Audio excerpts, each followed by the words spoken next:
May 27, 1968, Norfolk, Virginia.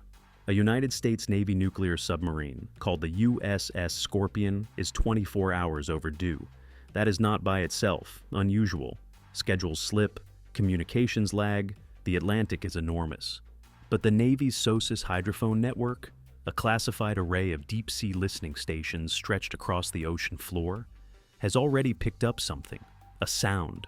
A sequence of sounds recorded in the deep water off the Azores at a depth no human being can survive. The analysts who first reviewed that recording went quiet in a way that the people around them noticed and did not forget. What they heard has never been made public. What it means has never been officially explained. N-99 men have been on the ocean floor, 3,000 meters down, for 56 years, while their government has known exactly where they are and has chosen repeatedly not to tell the full truth about how they got there. The Cold War ocean was the most dangerous body of water in human history, not because of what was in it, but because of what was beneath it. By 1968, the United States and the Soviet Union had turned the world's oceans into an invisible battlefield, a three-dimensional theater of nuclear deterrence where submarines loaded with ballistic missiles followed each other in silence through the deep water, each one a floating first strike option, each crew aware that they were simultaneously the shield and the sword of their nation's survival strategy. The men who operated these vessels were among the most intensively trained, most psychologically evaluated, and most completely isolated human beings in the armed forces. They could not speak to their families for months. They could not know the date. They lived in a sealed metal cylinder, breathing recycled air, moving through a medium that would kill them instantly if the hull failed by even a fraction. The USS Scorpion was a skipjack-class nuclear attack submarine, fast, deep diving, and by the mid-1960s, already showing the kind of wear that accumulates on vessels pushed to the edge of their operational envelope. She had been at sea almost continuously. Her crew of 99 men ranged from seasoned veterans to young sailors on their first extended deployment, and they were led by Commander Francis Atwood Slattery, described by those who served under him as calm, methodical, and deeply trusted. They had left Norfolk on February 15, 1968, assigned to monitor Soviet naval activity in the Mediterranean. By May, they were heading home. Their families were already planning welcome-back meals, decorating houses with banners, counting the days. On shore, the waiting was ordinary in the particular way that military families have learned to make waiting ordinary, through routine, through distraction, through the practiced act of not imagining the specifics of where their husbands and fathers actually were. Barbara Foley's husband, Daniel, was aboard. So was Presidio Serrano's husband. So were the fathers of children who were still in elementary school, who would grow up with the specific and irreparable wound of not knowing what happened to the men who had kissed them goodbye at the pier and driven away in the gray-green morning. They waited, and the Navy, when it finally spoke, did not tell them the truth. 1968 was the most dangerous year of the Cold War that most people have never properly understood. In January, the USS Pueblo, a Navy intelligence ship, was seized by North Korea. 92 crew members captured, 1 killed, the American government humiliated and unable to respond without risking escalation. In April, a Soviet nuclear submarine, K-129, sank in the Pacific. The Soviets suspected sabotage, the Americans denied involvement, and the CIA later tried to secretly raise the wreck. The world was operating at a level of submerged military confrontation that the public was not permitted to know about. And the oceans were the place where that confrontation was most acute, most dangerous, and most completely hidden from view. The Scorpion had known problems before she sailed. Documents declassified decades later would reveal that sailors had filed safety complaints. Issues with the torpedo systems, with the hydraulics, with equipment that had not been adequately serviced during a shortened refit period in 1967. The Navy, pressed by operational demands and Cold War scheduling, had sent her out anyway. This is not a remarkable fact in the context of the period. It was a pattern across the fleet. Submarines were expensive, crews were trained, missions were planned, and the calculus of Cold War readiness consistently outweighed the calculus of individual vessel safety. The 99 men who sailed on the Scorpion were not ignorant of this. Some of them had complained through official channels. Nothing had changed. Commander Slattery was due to radio a routine position report on May 21, 1968. The report did not come. A second window passed, then a third. In the logic of submarine operations, silence is not neutral. It is the first signal that something is wrong, because communication protocols are strict and procedural, and the submarines that follow them are the ones that survive. By May 27th, when Scorpion was scheduled to arrive in Norfolk, the Navy was already running its own quiet calculation, the kind that happens in offices with closed doors, between men who understand what the absence of a signal from a nuclear submarine actually means. The official Navy search for the Scorpion was the largest underwater search operation in American history at that point. The research vessel, Mizar, equipped with deep-sea cameras, spent months dragging the ocean floor in a search area, calculated from the submarine's last known position and projected course. On October 29, 1968, 5 months after the Scorpion's disappearance, the Mizar found her. The wreck was located approximately 400 miles southwest of the Azores, at a depth of approximately 3,048 meters. Deeper than any rescue or salvage operation could reach, deeper than any diver could survive, deeper, essentially, than accountability. The hull had been catastrophically deformed. The sail structure was crushed. What had happened inside was legible only in the shape of the wreckage, which spoke in the language of sudden, catastrophic pressure. The language of a submarine that had ceased to be a submarine and become, in a fraction of a second, a coffin. A Navy court of inquiry convened to determine the cause. It examined the evidence, interviewed witnesses, reviewed the technical records, and produced a conclusion so vague as to be almost meaningless. The most likely cause of loss was some problem in the torpedo room. This could mean an errant torpedo, a weapon that armed itself or fired within the tube. It could mean an explosion of compressed air. It could mean a dozen other things. The court of inquiry did not commit to any of them with specificity. What it committed to, with great specificity, was the absence of specificity, a conclusion carefully constructed to end the investigation without resolving it, to give families a cause of death without giving them a cause of accountability. What the court of inquiry did not discuss publicly, what would not emerge for decades, was the SOSUS recording. The sound surveillance system was a Cold War hydrophone network that ran along the ocean floor across the Atlantic, designed to detect Soviet submarines. It was extraordinarily sensitive.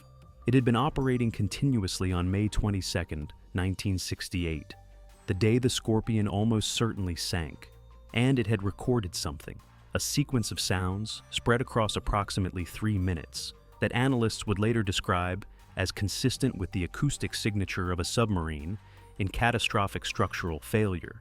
The recording captured the last sounds of the USS Scorpion. It captured, in other words, the last 3 minutes of 99 men's lives. The Navy reviewed it, classified it, and said nothing. Harriet Foley, Daniel Foley's wife, described the moment the Navy came to her door as a moment she had been rehearsing in her mind for months and still did not recognize when it arrived. 2 officers in dress uniform, the expression she would later call the face they practice. They told her the Scorpion was lost at sea and that all hands were presumed dead. They did not tell her where. They did not tell her how. They did not tell her about the recording. She was handed a death notification, a flag, and a referral to a grief counselor, and the door closed. And she stood in her own hallway trying to understand that what she had been afraid of had happened without looking anything like the thing she had been afraid of. John Rogers, a retired Navy analyst who worked with the SOSUS data in the 1970s, gave an interview to investigative journalist Ed Offley in the late 1990s in which he described the acoustic recording in terms that Offley later included in his 2007 book, Scorpion Down. Rogers stated that the recording was reviewed by analysts who understood immediately that what they were hearing was the sound of a submarine imploding, that the sequence of sounds was diagnostic, meaning it could not have been produced by anything other than the catastrophic failure of a pressure hull at depth. He said the recording had been classified not because it contained sensitive military intelligence, but because it contained something the Navy found harder to manage: clarity. They knew exactly what had happened. They simply chose not to say. Several former Scorpion crew members who were not aboard for the final voyage Men pulled for medical reasons, for reassignment, for the ordinary accidents of military scheduling that separate a man from his shipmates, described a specific quality of survivor guilt that differs from the standard clinical understanding of the term. It was not, they said, guilt about being alive. It was guilt about knowing, from their understanding of the vessel, approximately what had happened inside the hull in those final minutes, and being unable to share that knowledge publicly without violating classification orders. One man, interviewed by the Naval Institute in 2018, said simply, "I know what it would have felt like. I know the sounds. I know the order of things." He did not elaborate. He had signed papers that still bound him 50 years later. What the 99 men inside the Scorpion experienced in the minutes before the hull failed depends on which theory of the sinking is correct, and the theories differ not just in mechanism, but in the quality of the suffering they imply. If the sinking was caused by a torpedo malfunction, a weapon arming itself inside its own tube, there would have been a rapid sequence of events.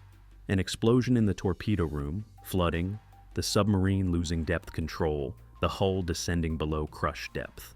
The entire sequence, from first alarm to final implosion, has been estimated by some analysts at no more than 90 seconds. 90 seconds is enough time to know. It is not enough time to do anything about what you know. The men in the forward compartments would have understood, within seconds of the first explosion, that they were going to die, and they would have had roughly a minute and a half to experience that understanding. The families did not experience 90 seconds. They experienced years. The psychology of not knowing, of being told lost at sea, with no mechanism, no location, no cause, creates a specific and documented form of grief that psychologists term ambiguous loss.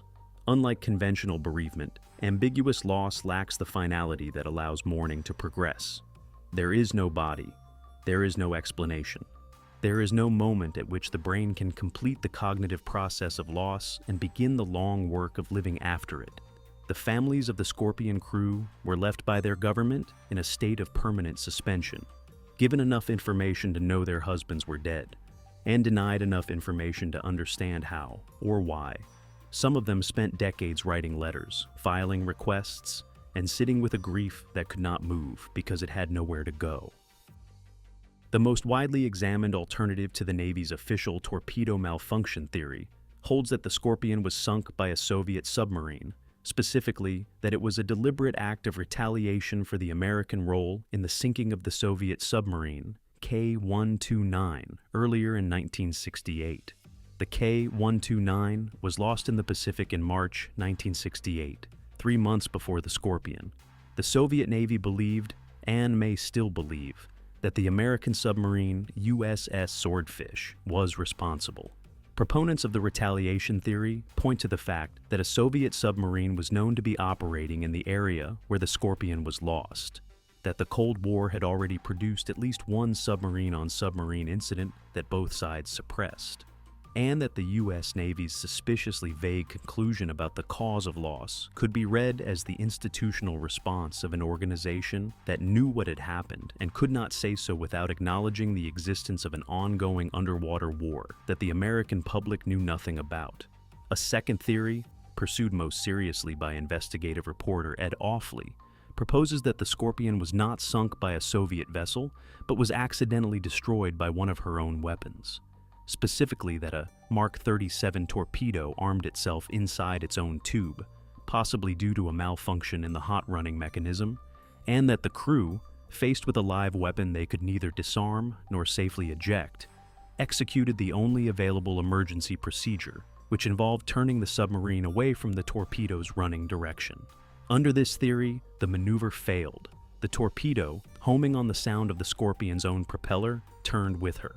This theory is the most mechanically detailed and the most meticulously documented, and it produces the most specific horror. The crew of the Scorpion may have been killed by their own weapon, which they knew was coming, while they were actively trying to outrun it. A third theory is less mechanical and more institutional, and for that reason, it may be the most disturbing of the three. It holds that the cause of the Scorpion's loss was known to the Navy with certainty from the acoustic data available in 1968. That the SOSUS recording, combined with the wreck evidence, provided a complete picture, but that the Navy made a deliberate senior-level decision to obscure that cause because it implicated either their own equipment failures, their own maintenance decisions, or a covert military engagement they were not prepared to acknowledge. Under this theory, the vagueness of the Court of Inquiry's conclusion was not the result of insufficient evidence. It was the result of sufficient evidence being deliberately set aside. The families were not failed by an incomplete investigation. They were lied to by a complete one. The wreck of the USS Scorpion has been photographed extensively. The images, some of which are available in partially declassified naval documents, show the submarine broken into sections, the hull catastrophically compressed in places, the sail structure driven downward. But they also show something that the Navy's official reports do not address directly. The stern section of the submarine, where the reactor compartment is located, appears largely intact, which means the vessel that contains the remains of 99 men, that is simultaneously a war grave, a nuclear waste site, and a classified crime scene, is sitting on the ocean floor in a condition that raises questions about its long-term structural integrity as a containment system, at a depth where no one can inspect it, repair it, or monitor it with any regularity, while the nuclear material within it slowly does what nuclear material does when it is left alone in seawater at 3,000 meters. And then there is the recording itself.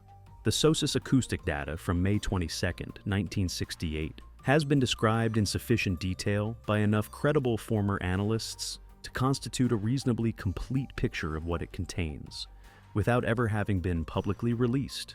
It captures, according to those analysts, what sounds like a torpedo explosion, followed by a sequence of structural sounds consistent with rapid flooding, followed by what is described as a series of loud implosive events, the compartments of the hull collapsing sequentially as the submarine descends below crush depth.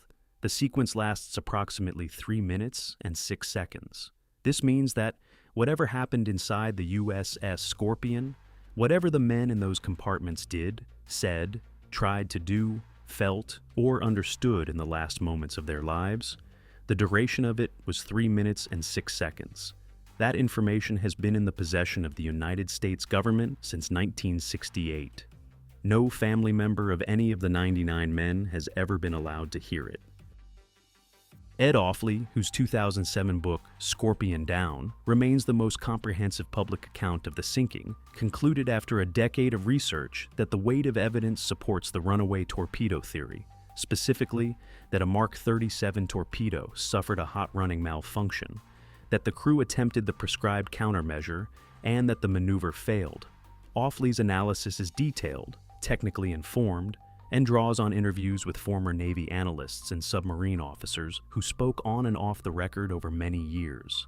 His central argument is not that the Navy covered up an act of war or an act of sabotage, but something in some ways harder to accept, that a submarine and 99 men were lost because of a known equipment malfunction that had been reported and not adequately addressed, and that the Navy's vague conclusion was not conspiracy so much as institutional self-protection, the reflex of an organization that could not admit what its own record showed, without accepting a degree of responsibility it was not prepared to accept. Norman Polmar, one of the most respected naval analysts in the United States and the author of multiple definitive works on submarine warfare, has been more cautious. Polmar has stated publicly that the evidence is insufficient to make a definitive determination, that the acoustic data, the wreck photographs, and the Court of Inquiry materials, taken together, support multiple possible explanations without conclusively establishing any single one. His caution is methodologically sound and probably correct. It is also, in the context of 56 years of official silence, the most devastating possible conclusion, because if the nation's foremost naval analyst cannot determine what happened from the available public evidence, it means the information needed to know is still classified, still held, and still being withheld from the families of the men who died.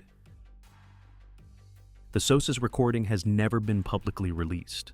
Freedom of Information Act requests have been filed and denied. Congressional inquiries have produced letters acknowledging the recording's existence without providing access to its content. The families of the 99 men have asked, for 5 decades, to hear what the Navy heard on May 22, 1968, to hear whatever can be heard of those 3 minutes and 6 seconds. And they have been refused consistently and without adequate explanation by every administration from Lyndon Johnson's to the present day.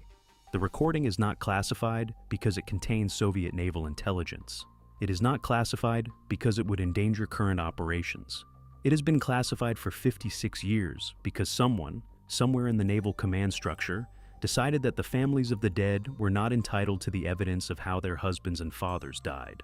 The wreck lies at 3,048 meters, in a part of the Atlantic where the ocean floor is known as the Hatteras Abyssal Plain. It will not be recovered. The 99 men will not be buried. The material within the reactor compartment, the fuel rods, the cooling systems, the containment structures, will continue their slow interaction with the seawater that surrounds them for timescales that make the 56 years since the sinking seem like an afternoon. The families who are still alive are now elderly. The sailors who knew the Scorpion and might have spoken are dying. The classified recording sits in whatever facility the Navy uses for acoustic intelligence archives, and it will remain there until someone with the authority to release it decides that the truth is less dangerous than the secret, a calculation that, so far, has consistently come out on the wrong side. There is a version of this story in which the ocean is the villain, in which the depth and the pressure and the cold are what killed 99 men and denied their families the truth. But that version is a consolation. The ocean does not choose. The ocean does not classify acoustic recordings. The ocean does not send officers in dress uniforms to doors with practiced expressions and carefully edited information. What the USS Scorpion case reveals, in the end, is not the power of the sea, but the specific and deliberate way that institutions protect themselves at the expense of the people they were built to serve. How a government can know the truth, possess the evidence, sit across from a grieving widow, and say nothing useful. The ocean is 3,000 meters deep.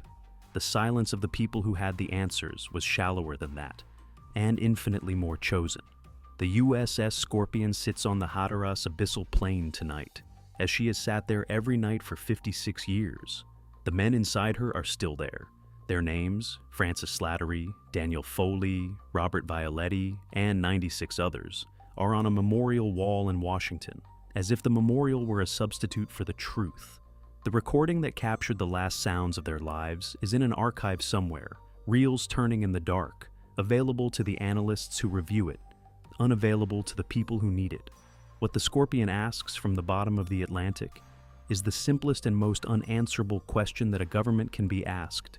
If you knew, if you had the tape, and you listened, and you understood, how do you look at those families and say nothing? The ocean has kept the secret because it has no choice. The Navy has kept it because it made one. If you enjoy dark mysteries and forbidden history, subscribe to the Black Archive.